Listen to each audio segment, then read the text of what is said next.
I still remember how the music slowed that night. The air inside that tiny downtown bar glowed with the warmth of cheap whiskey and dim light. Emma looked stunning under those flickering bulbs, her smile a mix of mischief and softness. The kind that made you think the world might stay gentle if only for a while. We'd been together nearly 2 years.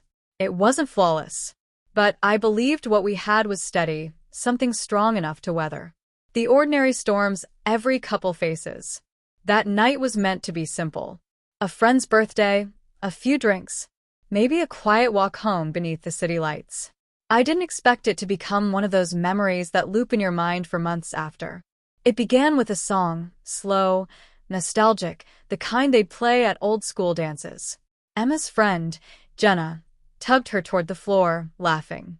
But halfway there, a tall guy, confident, sure of himself in a way that needed no effort, stepped in. He said something, and Emma laughed. The next moment, she was dancing with him. My chest tightened. The laughter, the glow, the blur of light and sound, all of it dimmed, leaving only the two of them. He leaned close, whispered something I couldn't hear, and she smiled, not the polite kind, but the one that used to belong to me after long days. When she'd look at me like I was home.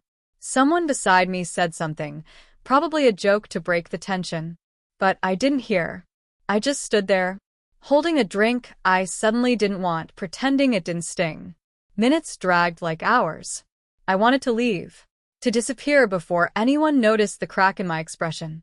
But pride, or pain, or both kept me there, watching her hands move, her hair brushing against his shoulder. It felt like losing something that was once mine, now quietly belonging to someone else. When the song ended, he whispered in her ear, and she laughed again. She didn't look at me. She didn't need to. I already knew the story, I'd tell myself later. That it was just a dance, that it didn't mean anything. But deep down, I felt something fracture. I left my drink half-finished and walked outside. The night air was cool, sharp, almost clean. I stood there for a long while, watching the bar's neon reflection ripple across the wet pavement. People passed by laughing, carefree, living lives that weren't quietly coming undone like mine. I told myself not to overthink it. It was just a dance. People dance with strangers all the time. But it wasn't about the dance. It was about what it exposed, that ease she had with someone else. That lack of hesitation. 10 minutes. 15. I was about to call a ride. When I heard footsteps behind me, I turned, half expecting one of my friends, but it was her. Emma. She looked flushed, breathless, a little guilty. You left, she said softly, as if she hadn't expected I would. I needed air, I replied, my voice oddly calm. She folded her arms, rubbing them like she was cold. You're angry. I'm not angry, I lied. Just surprised. She bit her lip, eyes dropping. It was just a dance. Yeah, I said quietly. It's always just something, isn't it? Her gaze met mine then, and for a heartbeat, her playful mask slipped. She looked unsure, vulnerable. I shouldn't have, she murmured. I saw your face and I didn't mean to hurt you. The streetlight above us flickered, then steadied. For the first time that night, I realized she'd come after me. She didn't have to, but she did. And that made everything harder, because a part of me wanted to forgive her right there, to believe it truly was harmless.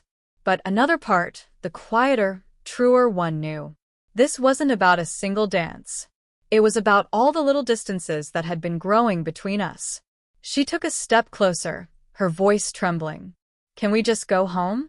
And I looked at her, really looked at the woman I was terrified I might already be losing. Yeah, I said finally. Let's go. But as we walked toward the car, neither of us spoke. And even with her beside me, I'd never felt more distant. The drive home was quiet, that heavy kind of silence that fills every corner of the car until even the hum of the engine feels like too much. Emma stared out the window, the streetlights sliding across her face, in slow flashes of gold and shadow. I wanted to ask why him, if she'd thought of me even for a moment out there. but the word stuck somewhere between my ribs and throat. When we got home, she slipped off her heels and set them neatly by the door. I followed, unsure whether to speak or to act. Like the night hadn't just split something open between us. The air inside felt dense, swollen with things unsaid. She turned to me, her voice barely above a whisper. "Lucas," she said, "please don't turn this into something it's not." I almost laughed, not out of humor, but because it sounded so her, always trying to smooth the edges of what she broke. "It's not about the dance," I said quietly. "It's about what I felt watching you forget I was there." Her eyes glistened, guilt, maybe, or exhaustion. It was hard to tell. "You're overthinking," she said. "I just wanted to have fun." "That's the thing," I murmured. "You used to have fun with me." She didn't answer. Instead, she walked into the kitchen, poured a glass of water, and leaned against the counter. For a while, I just watched her. The way she moved, the way she seemed both familiar and foreign, like a memory wearing her skin. Finally, she spoke again, voice smaller this time. "I don't know when we started feeling like strangers." Her honesty hit harder than blame ever could. "Maybe," I said, "when we stopped fighting for each other. When silence felt safer than fixing what was wrong." She stared into her glass, turning it slowly in her hands. "I saw you leave tonight," she whispered, "and it scared me. Not because you were angry, but because I thought you were done." I was close, I admitted. Maybe I still am. The words hung there, fragile, dangerous. Neither of us moved. Then she walked over, hesitated, and rested her head against my chest. Her hair smelled faintly of vanilla and smoke. I wanted to step back, to hold on to my quiet anger, but instead, my arms found her on instinct. "I'm sorry," she whispered. "I really am." And for the first time in months, I believed her. But I also knew sorry was a magic. It couldn't rebuild what had cracked, only mark the place where it broke. We stayed like that for a long time, silent but breathing in sync. I could feel her heart racing against mine. And I thought of that guy at the bar, how easy her laughter had come. And I wondered if this was an ending, or the faint start of something reborn. When she finally pulled away, her eyes searched mine. "Can we try again?" she asked. "I don't know," I said truthfully, "but I want to try." She nodded, biting her lip. "That's all I can ask." Later that night, she fell asleep beside me. I stayed awake, staring at the ceiling, my mind bright with questions I couldn't quiet. Love, I realized, isn't just about forgiveness. It's about trust. And once it cracks, it never fits back quite the same. Still, when she shifted in her sleep and reached for my hand, I didn't pull away. Maybe that was weakness. Or maybe it was the last flicker of hope. Fragile, uncertain, but still alive. The next morning she made coffee like always, humming under her breath. She smiled when she handed me a cup, and for a fleeting moment, it almost felt like nothing had changed. But I knew better. We were walking on the thin ice of something, already melting beneath our feet.